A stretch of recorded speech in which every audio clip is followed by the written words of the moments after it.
허리를 내리셔서라도 오늘 우리 부모님들에게 인사하는, 특별히 인사하는 그런 시간 되었으면 좋겠습니다. 하나님께서 만드신 공동체가 두 개가 있습니다. 가정 공동체 그리고 교회 공동체입니다. 가정 공동체와 교회 공동체 안에 같은 점도 있고 다른 점도 있는데 특별히 다른 점이 있다면 교회 공동체에는 촌수가 없습니다. 하나님 아버지 그리고 예수님께서 아들 되시고 그 아들의 피와 공로로 말미암아 양자가 된 형제 자매들로 그렇게 구성된 공동체가 교회라는 공동체입니다. 그런데 가정에는 촌수가 있습니다. 가정에 촌수가 있는 것도 질서를 위함이고 교회에 촌수가 없는 것도 또 영적인 질서를 위해서 그렇습니다. 가정에는 촌수가 있는 이유가 어디까지 내가 그분을 책임을 져야 하는가 그리고 섬겨야 하는가를 알기 위해서 그럴 것입니다.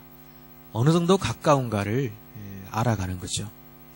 그래서 이 촌수는 아버지 그리고 아들이라는 이 촌자가 마디촌자인데 마디로 구성이 되어 있습니다. 그래서 아버지와 아들, 아버지가 하는 그 집안의 일들을 아들이 계승하여 가는 그런 한마디 한마디가 모여서 촌수가 되는 것입니다. 형제가 2촌이 되는 이유는 아버지와 내가 1촌이고 또 아버지와 형제가 1촌이어서 아버지를 타고 가서 2촌으로 이렇게 됩니다. 그래서 기본적으로 이 촌수라는 것, 아버지와 아들과의 관계라는 1촌이라는 것은 인간의 기본 단위고 또 인간관계의 질서이기도 합니다. 그런데 이 가정과 교회에 동일하게 있는 촌수라면 말씀드린 대로 아버지와 자식이라는 촌수입니다. 여러분 교회 안에 뭐 3촌, 4촌은 없지 않습니까? 교회 안에서는 다 아버지와 자식이라는 그런 관계만 있는 것입니다. 아버지는, 육신의 아버지는 하늘의 아버지를 원래 대신하여 있게 되어 있습니다. 그래서 아버지를 섬기고 어머니를 섬기면서 하나님 아버지를 경험하게 되어 있습니다. 그리고 부모님은 자식을 돌보고 사랑하면서 하나님을 경험하게 되어 있습니다. 가정 안에서 부모와 자식 간의 관계 안에서 우리는 원래 하나님을 풍성히 누리고 체험할 수 있도록 그렇게 만들어져 있습니다. 그런데 요즘은 세상이 하나님을 떠나 있는 관계로 가정 안에서 하나님을 경험하지도 찾지도 못하는 안타까운 상황 속에 있습니다. 그리스도 안에 있으면 이렇게 부모 안에서 하나님을 경험하고 자식 안에서 하나님을 경험하는 것입니다. 그래서 오늘은 부모와 자식 관계를 잠시 한번 생각해 보고자 합니다. 우리가 부모님 부를 때 부친, 모친이라는 말을 쓰기도 하는데 여기 나오는 친이라는 말은 어버이 친자입니다. 한자로. 근데 이 어버이 친자를 생각해 보면 어떻게 해서 그 단어가 구성되었는지를 생각해 보면 어버이의 사랑이 얼마나 크고 극진한지를 또 알게 됩니다. 옛날 시골에서는 보통 5일장을 많이 했지 않습니까? 그 5일 만에 아들이 지게를 지고 그동안 모아놓은 나무찜을 가지고 지게 올린 다음에 장터로 갑니다. 장터로 가면 어머니는 밭일을 하고 집안일을 하면서 생각은 온통 아들에게 집중되어 있습니다. 시간이 흘러서 뉘엿뉘엿 해가 넘어가고 있는데 아들이 돌아오지 않자 어머니가 동구 밖 언덕까지 나갑니다. 나가보니까 사람들이 한둘씩 돌아오는데 아들의 모습이 보일까 말까 합니다. 그래서 어머니가 나무 위에 올라서서 아들이 오는 모습을 보고 있습니다. 우리 한자 한번 띄워보시죠. 어버이 친자인데 나무목 위에 서서 설립자에 오른쪽에 볼견자 해서 나무 위에 서서 아들이 오는가를 보는 이 어머니의 마음, 이것이 어버이 친자의 유래라고 합니다. 이렇게 어버이는, 아버지 어머니는 자식을 늘 생각하고 그렇게 사랑하고 돌보는, 눈에 보이지 않아도 늘 마음에 담아두는 그런 부모님의 사랑이라는 것이죠. 이어서 효도할 효자를 또 생각해 봅니다. 아들이 이제 나무를 다 팔고 고등어 몇 마리 사고 어머니께 드릴 물건을 몇 개 사서 이제 돌아옵니다. 돌아와서 어머니가 밖에 서 계신 것을 보고 깜짝 놀라면서 다리도 아프실 텐데 왜 나오셨습니까? 그리고 이제 어깨에, 지게에 어머니를 태웁니다. 태우고 집으로 돌아갑니다. 그 모습이 효도할 효자인데요. 아들이 원래 노인 노자에다가 그 밑에 획을 빼고 아들 자자를 이렇게 지게에다가 어머니를 치고 가는 모습, 효도할 효라가 되는 겁니다. 요즘은 저기 아들 자자 대신에 계집 여자를 넣자라고 하는 분들도 남녀 평등 사상인데 왜 아들 자자만 들어가야 되느냐, 일리가 있는 말씀이죠. 네. 오히려 계집녀를 넣는 게 좋을 것 같기도 한다는 생각이 드는 게, 그리고 왜 계집이라고 했을까요? 아들은 아들이라고 그러고 딸녀라고 하지 왜 계집녀? 그렇습니다. 근데 지난번 결혼식 때 보니까요, 아들 가진 부모님은 엄청 우시더라고요. 딸 가진 부모님은 하나도 안 우시더라고요. 그래서 딸이 좋구나 라는 생각을 다시 해봤는데 효자를 좀 바꿀 필요가 있을 것 같습니다. 이 가정 안에 친과 효가 있으면 얼마나 행복하고 복된 가정이 될 것이며 그 안에 얼마나 하나님의 형상을 누리는 누림이 풍성하겠는가 하는 것입니다. 왜냐하면 부모와 자식의 관계를 맺어준 분이 하나님이시기 때문에 그렇습니다. 여러분에게 친이 있으십니까? 여러분들에게 효가 있으십니까? 오늘 본문에서 우리에게 말씀하시기를 너희 부모를 주 안에서 순종하라. 이것이 옳으니라. 여기 주 안에서라는 단서를 붙여놨는데 예수를 믿지 않는, 믿음을 가지지 않은 부모님들도 계시기 때문에 그랬을 것입니다. 하나님의 명령과 아버지의 명령이 다를 경우에, 상충할 경우에 우선순위가 하나님 아버지의 말씀에 있다는 것을 보여주시기 위함이겠죠. 어쨌든 육신의 부모를 주 안에서 순종하는 것, 이것은 항상 옳은 일이라고 말씀하고, 그리고 내 아버지와 어머니를 공경하라. 이것은 약속이 있는 첫 계명이니 그렇게 표현합니다. 아버지와 어머니를 공경한다. 너 이렇게 무겁게 생각하는 겁니다. 존중하고 무게를 느끼는 겁니다. 그렇게 할 때 약속이 있는데 그것은 네가 땅에서 잘 되고 장수하리라.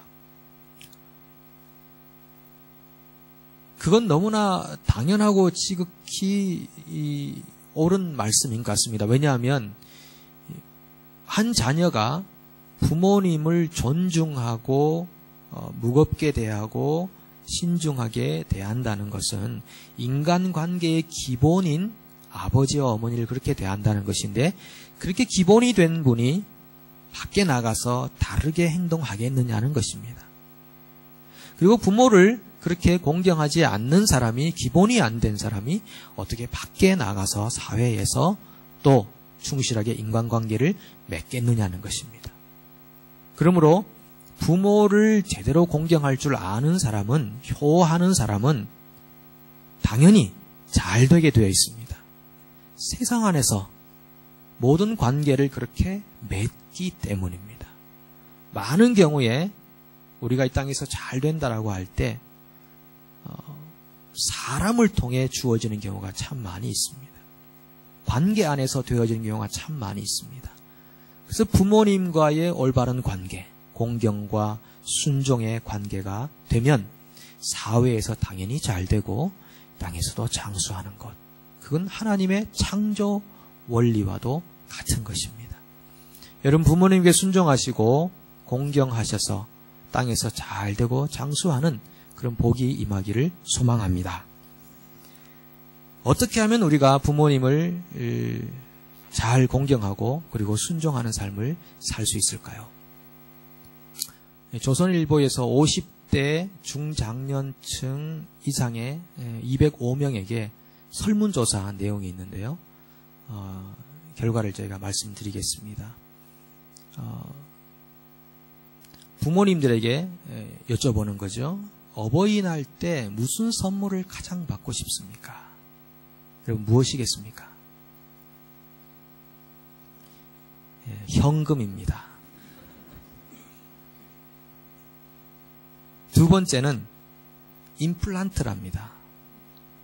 그리고 의료 서비스, 건강검진 이 두 번째로 원하시는 것이고요. 세 번째는 휴대폰이나 전자제품이라고 합니다. 그건 너무 일반적인 모든 부모님들이 가지고 있는 그런 생각이기도 하다는 거죠. 그리고 자녀로부터 어떤 말을 들을 때 가장 기쁨이 있으십니까? 라는 물으면은 첫 번째는 어떤 말이겠습니까? 사랑합니다. 그건 집사님 생각이시고요.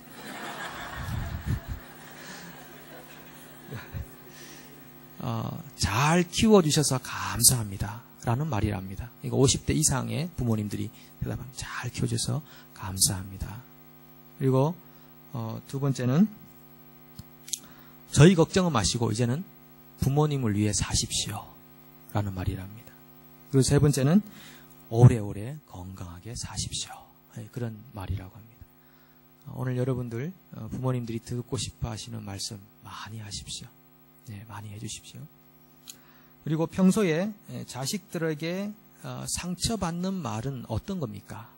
어떤 말에 상처를 쉽게 받겠습니까?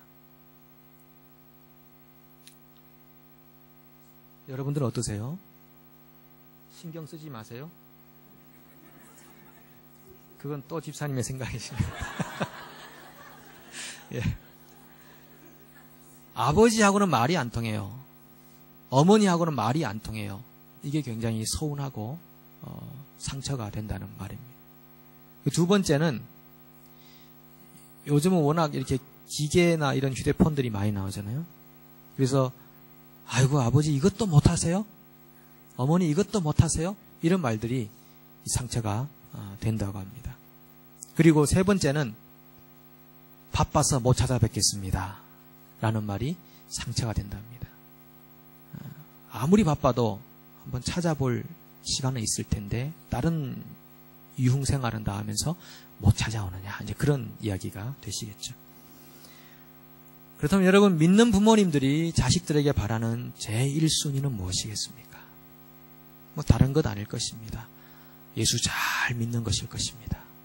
믿음 생활 잘하는 것일 것입니다. 믿음 생활 잘하면 앞에서 말씀드린 모든 것이 다 포함되어 있거든요. 예수를 정말 잘 믿으면 앞에 있는 모든 것들을 다 잘하게 되어 있거든요. 그래서 우리 믿는 부모님들이 자식들에게 바라는 것은 아마 한 가지일 겁니다. 네가 예수 잘 믿어라. 믿음 생활 잘해라. 아마 그런 이야기가 되실 것입니다. 그렇게 해서 자식들이 부모를 잘 따르고 섬기고요. 그리고 믿음 생활 잘하는 그런 삶이 부모님께도 영광이고 하나님께도 영광이 되는 것입니다. 저는 우리 교회에 나오는 그 청년들을 보면 참 효도하고 있다라고 생각을 해봅니다. 믿음 안에 거하기 위해서 저렇게 유혹이 많은 시절에 하나님을 예배하는 예배자로 살려고 애를 쓰는 모습이 참 귀하게 보이고 우리 예배 시간에 아래에서 드럼 치고 악기 연주하는 것 때문에 조금 소리가 들리지만 그래도 우리 아이들이 이렇게 하나님을 찬양하고 믿음 안에 있다는 것이 얼마나 감사하고 또 기쁜 일입니까? 그 아이들이 믿음 안에서 잘 자라서 정말 부모님께 영광을 드리는 것뿐 아니라 하나님께 영광을 돌리는 아이가 되도록 여러분께서 많이 기도해 주시기를 바랍니다. 부모로서 우리가 해야 할 일이 있습니다. 우리는 자식이기도 하고 부모이기도 한 거죠. 부모로서 해야 할 일을 본문이 우리에게 두 가지를 표현하는데 자녀를 노엽게 하지 말라 그리고 자녀를 주의 교훈과 훈계로 양육하라. 이 두 가지로 말합니다. 우스갯소리로 한국에서 여러분 자녀 양육을 위해 필요한 세 가지가 있다고 하지 않습니까? 할아버지의 재산, 어머니의 정보, 그리고 아버지의 무관심이라고 합니다. 그러니까 아버지가 왜 이렇게 됐을까요? 앞으로 없어질 직종 중에 하나가 아버지라는 직종이랍니다.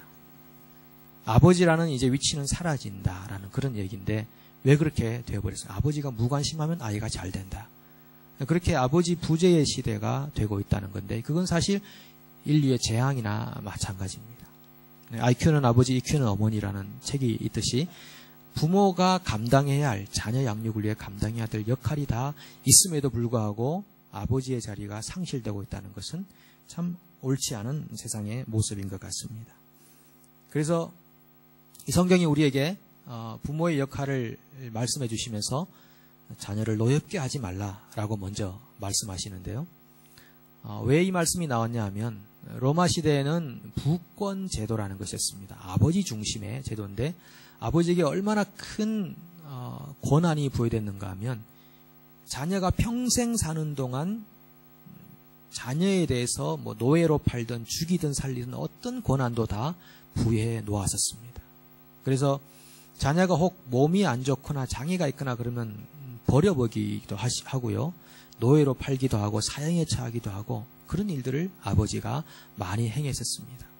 그리고 버려진 아이들을 주워서 노예로 삼거나 매음 굴로 그냥 보내기도 하는 그런 일들이 서슴없이 그렇게 법적인 허용 가운데 진행됐었습니다.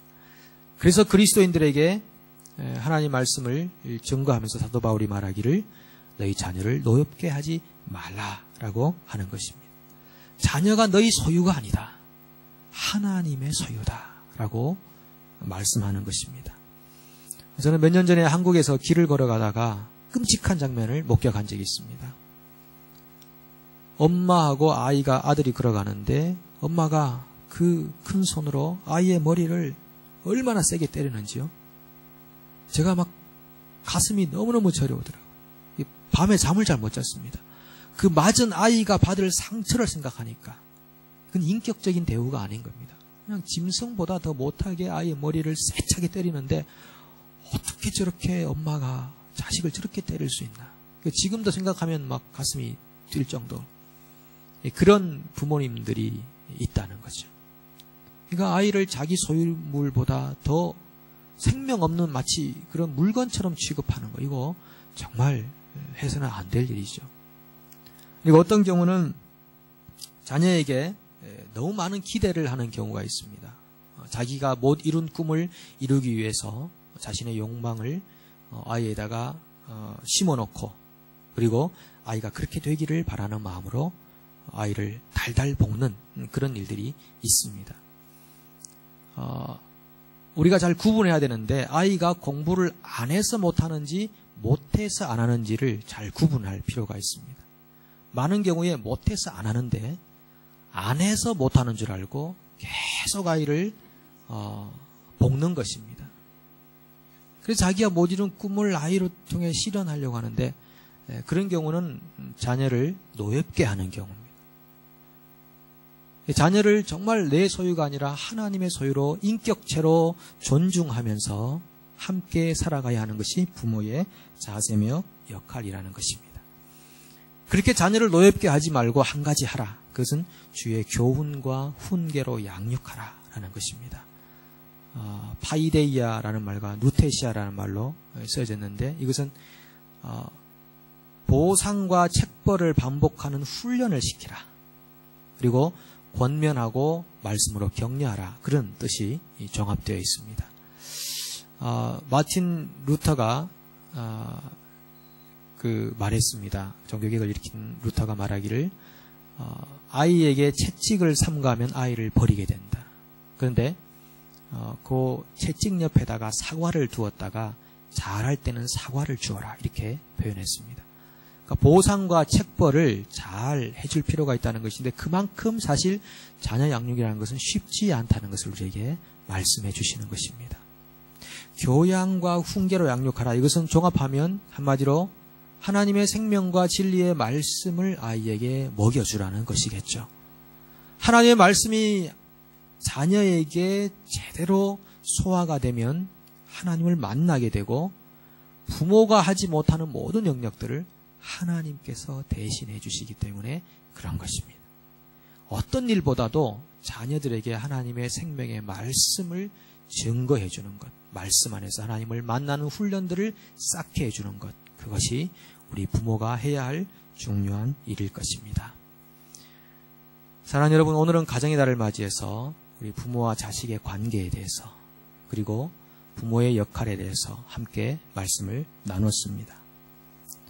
바이런이라고 하는 시인이 이렇게 말합니다. 인생은 어머니의 가슴으로부터 시작되었다. 어머니의 가슴 아리로부터 한 인생이 시작되는 것입니다. 그만큼 우리 부모님들은 우리 자녀를 향해서 날마다 가슴을 아르면서 사랑과 돌봄을 아끼지 않는 것입니다. 오늘도 그럴 것입니다. 많은 분들이 고백합니다. 자식은 장가를 가고 시집을 가도 자식이다. 평생 자식인 겁니다. 늘 염두에 두고 염려를 해야 하는 그런 자식인 거죠. 우리 부모님, 그런 부모님을 순종하고 공경하는 자녀들이 되십시오. 그리고 부모로서 자녀를 하나님 말씀으로 잘 훈계하시고 양육하셔서 가정 안에서 친과 효가 잘 이루어져서 그 가정 안에 하나님을 누리는, 하나님을 경험하고 체험하는 풍성함이 넘쳐나시기를 축복합니다. 기도하겠습니다. 하나님 감사합니다. 오늘 우리를 부르신 하나님의 부르심 안에서 우리가 아버지가 되고 어머니가 되며 자식이 되었습니다. 부모가 되었습니다. 하나님, 우리에게 은혜와 사랑과 긍휼을 부어주셔서 우리가 부모에게 순종하고 공경할 수 있는 힘을 얻을 뿐 아니라 자식을 주의 말씀으로 양육하고 훈계하도록 능력을 더해 주시옵소서. 그래서 우리의 만남 안에서 하나님의 형상을 회복하고 하나님을 누리도록 도와주시옵소서. 예수님의 이름으로 간절히 기도합니다. 아멘.